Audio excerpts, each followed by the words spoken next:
வணக்கம்ப்பா.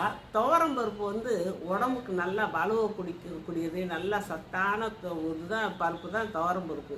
அதை சாம்பார் வச்சு சாப்பிட்றது நம்மளுக்கு பாரம்பரியம். அந்த காலத்தில் தமிழ்நாட்டில் சாம்பார் வச்சு சாப்பிடுவோம், பருப்பு கடைஞ்சி சாப்பிடுவோம். இப்படி சாப்பிட்டா வயிறு பொறுமிக்கிறோம், வாய் பிரச்சனை வரும், பயந்துக்கிட்டு சில பேர் சாப்பிட மாட்டாங்க.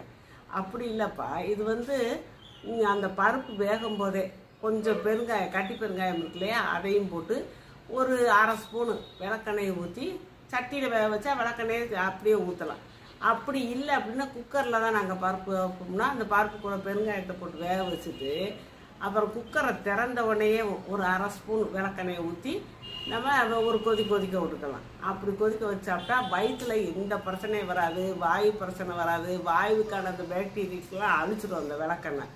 அந்த பெருங்காயமும் அவ்வளோ நல்லது, வாயுவை கலைக்கக்கூடியது, எல்லாத்துக்கும் தெரிஞ்ச விஷயம். இனிமேல் அப்படி துவரம் பருப்பு செஞ்சு சாப்பிட்டு